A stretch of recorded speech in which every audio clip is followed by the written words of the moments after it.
Hello students, today we are going to discuss about the most important topic in English grammar that we call tense. So let's start. First of all, we will discuss about the definition of tense. Actually, a tense is the form of verb. A tense is the form of verb which connects time and action.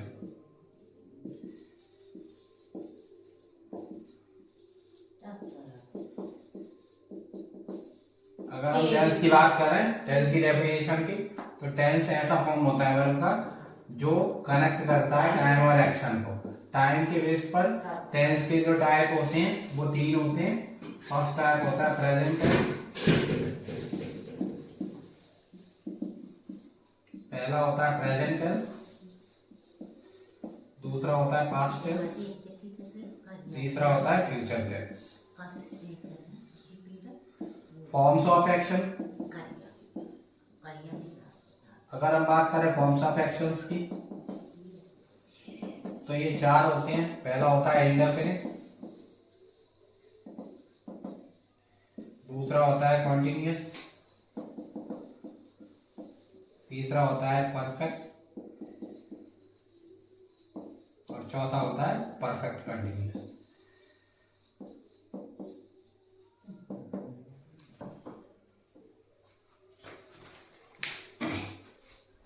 सबसे पहले present tense की बात करें तो present tense में indefinite form of action है, तो उसको कनेक्ट करती हैं। तो इसकी पहचान हिंदी में होती है ताहे दिए ते है। बेसिकली ये चीजें आनी चाहिए, एग्जाम में ये चीजें नहीं पूछी जाती हैं। अब हिंदी से इंग्लिश ट्रांसलेशन आने बंद हो गए हैं, तो इसका ध्यान रखना है। हेल्पिंग वर्ब प्रेजेंट इंडेफिनिट में यूज होती है डू और डज। यहाँ पे हमें एक चीज सीखनी होगी कि जब भी हेल्पिंग वर्ब का यूज होता है तो स्टूडेंट सिंगुलर सब्जेक्ट देखकर या प्लूरल सब्जेक्ट देखकर उसकी हेल्पिंग वर्ब के बारे में डिस्कस करने लगते हैं, जो कि बिल्कुल गलत है। जब भी आप हेल्पिंग वर्ब का यूज करें तो उसमें दो चीजों का ध्यान रखना होता है। हेल्पिंग वर्ब का यूज करते टाइम सब्जेक्ट के बारे में हमें दो चीजें पता होनी चाहिए। पहला है सब्जेक्ट का नंबर और दूसरा है सब्जेक्ट का पर्सन। अगर आपको पर्सन नहीं पता है तो केवल नंबर देखकर अगर आपने वर्ब का यूज कर दिया तो हो जाएगा गलत sentence. Most of the time गलत होता है इंग्लिश में। यहां पर देखेंगे पर्सन इंग्लिश में होते हैं तीन, फर्स्ट पर्सन, सेकंड पर्सन और थर्ड पर्सन। फर्स्ट पर्सन में सब्जेक्ट होता है आई और बी, सेकंड पर्सन में सब्जेक्ट होता है यू, थर्ड पर्सन में he, she, it, they, any singular noun और एनी नाउन, ये होते हैं।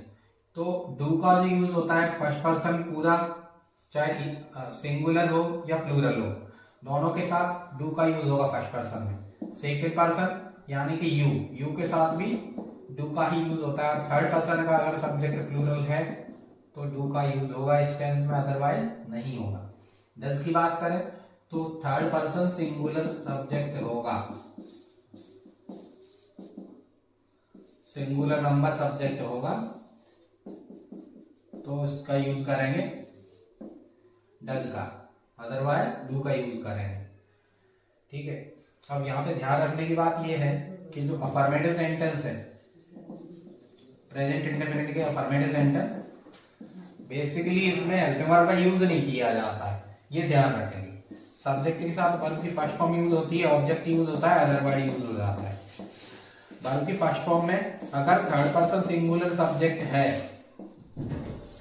मैं फिर से याद दिला दूं, सब्जेक्ट का पर्सन थर्ड है और नंबर सिंगुलर है, थर्ड पर्सन और सिंगुलर सब्जेक्ट है, तो वर्ब में S, E S, V E S, I E S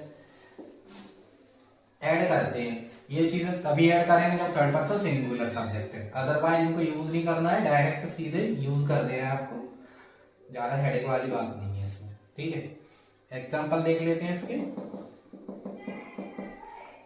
मैं सच बोलता हूँ।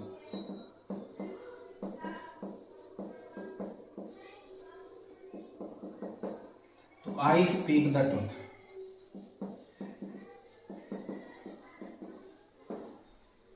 अगर मैं यहीं पे कह लूं वह सच बोलता है, तब क्या होगा?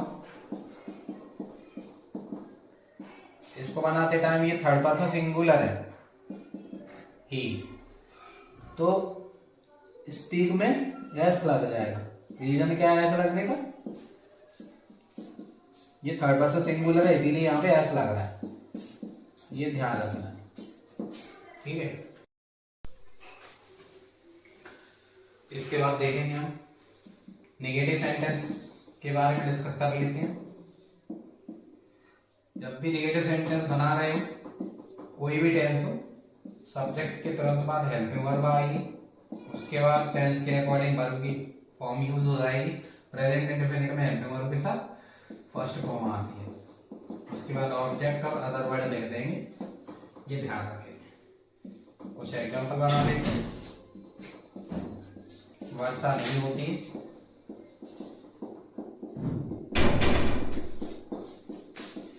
मौसम, समय, टाइम, इनके लिए इट का यूज करते हैं। वर्षा नहीं होती है, यहाँ पे मौसम की बात हो रही, तो सब्जेक्ट इम्पर्सनल प्रोनाउन इट होगा, और इट थर्ड पर्सन सिंगुलर होता है, तो हेल्पिंग वर्ब डज आएगी यहाँ पे। उसके बाद नॉट आएगा हेल्पिंग वर्ब के बाद, ये ध्यान रखना है, तो यहाँ पे नॉट आ जाएगा, इट डज नॉट रेन। वह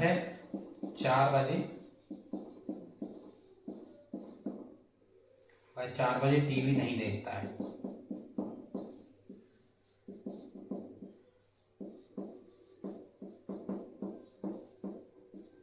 तो he does not watch TV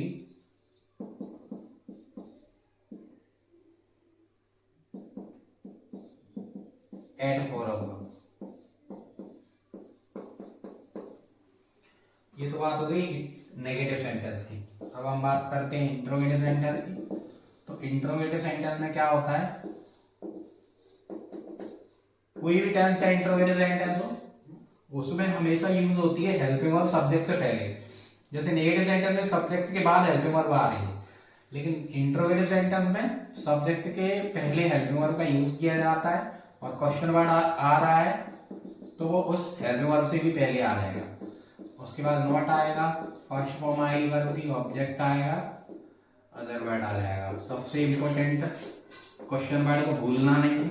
अगर इंट्रोगेटिव बनाने के लिए आया तो एकेडमिक लेवल पर इंट्रोगेटिव सेंटेंस में क्वेश्चन मार्क ना लगाने पे नंबर नहीं मिलता है, इस चीज का ध्यान रखें। ठीक है, चलिए कुछ एग्जांपल देखते हैं। जैसे वर्षा नहीं होती है, अगर हम इसमें क्या जोड़ दें, क्या वर्षा नहीं होती है, तो ये बन गया फर्स्ट इंट्रोगेटिव। और फर्स्ट इंट्रोगेटिव की फॉर्मेशन कैसे होता है? हेल्पिंग वर्ब सब्जेक्ट से पहले आ जाता है बस, तो डज शुरू में ही आ जाएगा, डज इट रेन। ठीक है, जैसे वह 4 बजे टीवी नहीं देखता है, इसका इंट्रोगेटिव बनाना, वह 4 बजे टीवी क्यों नहीं देखता है, वह 4 बजे टीवी क्यों नहीं देखता है।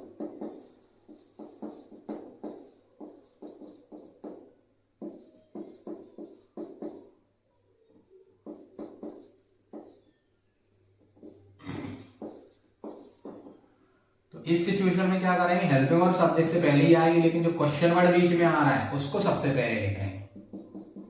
तो वाई, फिर हेल्पिंग वर्ब आ जाएगा, उसके बाद सब्जेक्ट आ जाएगा, उसके बाद नोट आ जाएगा, उसके बाद फर्स्ट फॉर्म आ जाएगी, वॉच टीवी कितने बजे? 4 बजे, तो 8 4 o'clock। यहां ध्यान ये रखना है ओ क्लॉक में ओ कैपिटल बनता है। अगर आपने ओ स्मॉल बना दिया तो आपका पूरा सेंटेंस गलत हो जाएगा, पूरे सेंटेंस पे पानी फिर जाएगा। जब भी ओ क्लॉक बनाए तो ध्यान रखेंगे ओ कैपिटल होना चाहिए, और ओ के जस्ट बाहर अपोस्ट्रोफ यूज होना है, इसका ध्यान रखना है। अगर ये आपने ओ स्मॉल बना दिया तब भी गलत हो जाएगा, और ओ क्लॉक लिख दिया अपोस्ट्रोफ नहीं लगाया तब भी गलत हो जाएगा, ये ध्यान रखेंगे। प्राचीन समय में ऑफ द क्लॉक यूज होता था, इसका शॉर्ट फॉर्म निकाल के बना दिया गया है ओ क्लॉक, ये ध्यान रखेंगे। तो अपोस्ट्रोफ का यूज जरूर करें, ठीक है। चलिए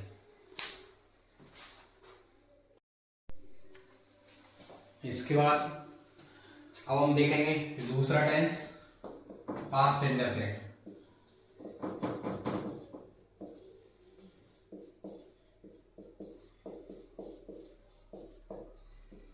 अगर हम बात करें पास्ट इंडेफिनिट की, तो जितनी भी घटनाएं फिलहाल हुई हैं और पास्ट तक उनका इम्पैक्ट रहा था, वे सभी घटनाएं, वे सभी इवेंट पास्ट इंडेफिनिट टेंस में आएंगे। हिंदी में इनकी पहचान जो होती है वो होती है या, ये, था, थी, ते, थे, इस तरह के सेंटेंस एंड होते हैं इन वर्ड के साथ। इसके बाद बात करें इसकी हेल्पिंग वर्ब, तो हेल्पिंग वर्ब डेडा आती है पास्ट इंडेफिनिट में, और जब भी डेडा आएगी तो डेड के साथ फर्स्ट फॉर्म आएगा, और डेड नहीं आती है तो वर्ब का सेकेंड फॉर्म यूज होता है इसमें, ठीक है। इसके बाद बात करें अफर्मेटिव सेंटेंस की, तो देख लेते हैं इसमें क्या फॉर्मेशन होता है। अफर्मेटिव सेंटेंस में इसमें हमेशा सब्जेक्ट के साथ वर्ब की सेकंड फॉर्म आती है, जनरली सेकंड फॉर्म आती है, विशेष परिस्थितियों में डिड भी आ जाता है अफर्मेटिव में। इसके बारे में डिस्कशन हम आगे के वीडियोस में करेंगे। अभी हम लोग स्टार्ट बेसिकली पढ़ रहे हैं, बेसिक चीजें पढ़ रहे हैं, तो इनमें हायर चीजें नहीं पढ़ रहे हैं। जब हायर पढ़ेंगे तो पहले बेसिक क्लियर कर लेते हैं, उसके बाद हायर भी पढ़ेंगे, तब बता दूंगा मैं कि फर्स्ट फॉर्म यूज अफर्मेटिव में कब होती है पास्ट इंडेफिनिट में। इसके बाद ऑब्जेक्ट लिख देते हैं, इसके बाद अदर वर्ड लिखते हैं। एग्जाम्पल देख लेते हैं।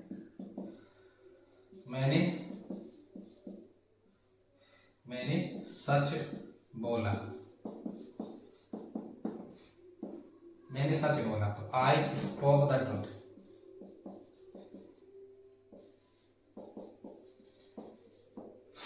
अगर इसी का नेगेटिव बनाने को आ जाए, पेपर में इस तरह से आ जाता है, चेंज इनटू नेगेटिव लिखा होगा ब्रैकेट में आगे, तो समझ जाएंगे आपके नेगेटिव बनाने को बोल रहा है। अब नेगेटिव बनाने के लिए कहा गया है तो आपको नॉट ऐड करनी है इसमें, लेकिन जब नॉट ऐड करोगे तो ये तो फर्स्ट फॉर्म है और ये सेकंड फॉर्म है, इसको फर्स्ट में ले आएंगे। तो नेगेटिव सेंटेंस का जो फॉर्मूला होता है उसमें थोड़ा सा स्लाइड चेंज होता है, सब्जेक्ट के साथ डेटा आ जाता है, और डेटा आएगा तो नॉट आएगा, तो नॉट के साथ फर्स्ट फॉर्म आ जाता है, फिर उसके बाद ऑब्जेक्ट और अदर वर्ड आ जाते हैं। इसका नेगेटिव बना के देखते हैं। आई स्पोक द ट्रुथ लिखा है, इसका नेगेटिव बनाओगे तो I did not speak the truth हो जाएगा, ठीक है, ये ध्यान रखेंगे। और देखते हैं वर्षा हुई तो इट रेन्ड, कल वर्षा हुई तो इट रेन्ड यस्टरडे, इस तरह के सेंटेंस बनते हैं इसमें। मैंने तुम्हें बुलाया तो I called you, I called you, इसका नेगेटिव सेंटेंस बनाओगे तो I did not call you.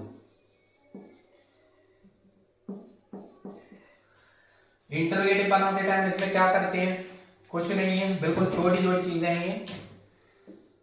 Interrogative बनाते टाइम क्या करेंगे भाई, इसमें फर्स्ट हो या सेकंड, मैंने पहले ही बताया था कि इंटरोगेटिव जब भी किसी भी टेंस का बना रहे हो तो सब्जेक्ट से पहले आ जाएगी हेल्पिंग वर्ब, सब्जेक्ट से पहले आ जाएगी उसकी हेल्पिंग वर्ब, और क्वेश्चन वर्ड आ रहा है अगर सेकंड इंटरोगेटिव है तो क्वेश्चन वर्ड उससे भी पहले आ जाता है। इसके बाद आ जाता है वर्ब का फर्स्ट फॉर्म इस टेंस में, और उसके बाद ऑब्जेक्ट, नॉट आ रहा है तो वर्ब की फर्स्ट फॉर्म से पहले आएगा, उसके बाद ऑब्जेक्ट आएगा और अदर वर्ड आएगा, और क्वेश्चन मार्क सबसे इंपॉर्टेंट चीज है इसमें। जैसे मैंने सच बोला, अगर हम इसको बनाएंगे इंग्लिश में फर्स्ट इंटरोगेटिव में तो क्या बनेगा, क्या मैंने सच बोला, तो did I, helping verb subject से पहले आ जाएगी, आई से पहले हेल्पिंग वर्ब का यूज कर देंगे। अब स्पोक का फर्स्ट फॉर्म हो जाएगा स्पीक द ट्रुथ, इस तरह से बनाएंगे। इंट्रोगेटिव मार्क जरूर लगाएंगे, अदरवाइज गलत हो जाएगा पूरे सेंटेंस। जैसे ये लिखा है इट रेन्ड यस्टरडे, अभी कहा जाए इसका इंट्रोगेटिव फर्स्ट बना तो डेट स्टार्टिंग में ही आ जाएगा, डिड इट रेन यस्टरडे, ठीक है, इंट्रोगेटिव मार्क आ जाएगा इसमें। सेकंड इंट्रोगेटिव होता तो क्वेश्चन वर्ड इनसे भी पहले आ जाता, ठीक है, ये ध्यान रखेंगे। तो ये बेसिक चीज है। इसके बाद चलते हैं नेक्स्ट टेंस की तरफ।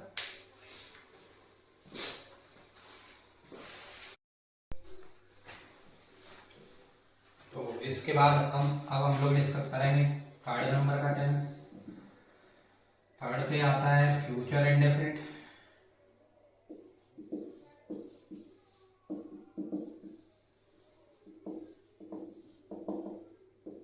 फ्यूचर इंडेफिनिट की पहचान होती है ता होगा, ती होगी,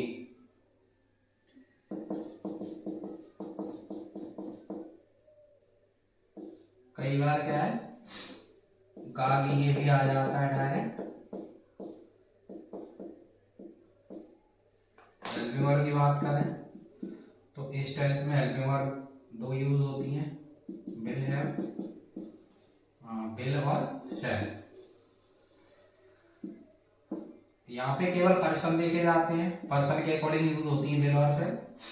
शैल का यूज फर्स्ट पर्सन के साथ होता है और विल का सेकंड और थर्ड पर्सन के साथ होता है। सिंगुलर प्लूरल यानी कि नंबर ऑफ सब्जेक्ट का इसमें कोई रोल नहीं होता है, इसी का ध्यान रखेंगे। अफर्मेटिव सेंटेंस देख लेते हैं इसके। अफर्मेटिव सेंटेंस में सब्जेक्ट के साथ हेल्पिंग वर्ब आएगी, और अगर नेगेटिव सेंटेंस है तो हेल्पिंग वर्ब के बाद नॉट आ जाएगा, उसके साथ फर्स्ट फॉर्म ऑब्जेक्ट और अदर वर्ड यूज हो जाएगा। एग्जांपल देखो, वह कल बाजार जाएगा,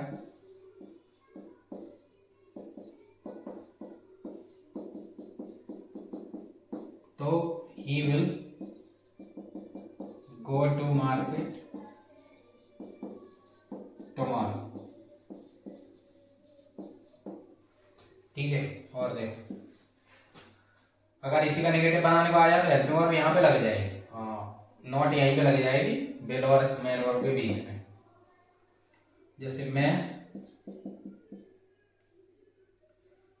एक टीवी खरीदूंगा,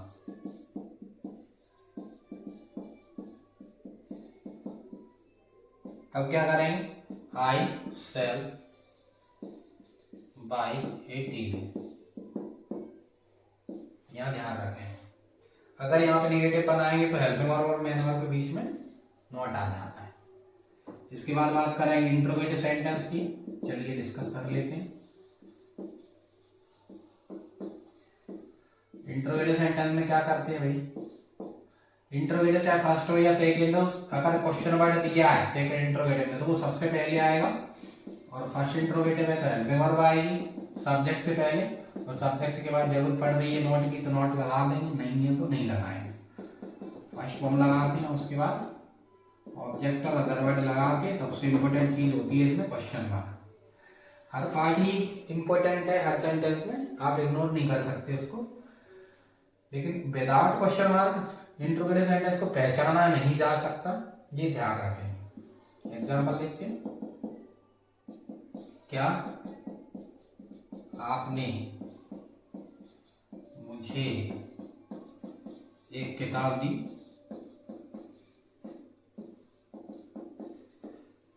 तो दी नहीं होगा यहाँ पे, क्या आप मुझे एक किताब दोगे, तो यहाँ पे सबसे पहले हेल्पिंग वर्ब आएगी सब्जेक्ट से पहले फर्स्ट इंट्रोगेटिव, अब यू के अकॉर्डिंग विल आएगा क्योंकि विल सेकंड और थर्ड पर्सन के साथ यूज होता है, यहाँ पे सब्जेक्ट है सेकंड पर्सन, तो विल का यूज करेंगे, will you give me a book, question mark लगा दे। अगर सेकंड इंट्रोगेटिव होगा तो इसी तरह बनेगी, सेम फॉर्मेशन रहता है, क्वेश्चन वर्ड सबसे पहले आ जाता है, ठीक है। चलिए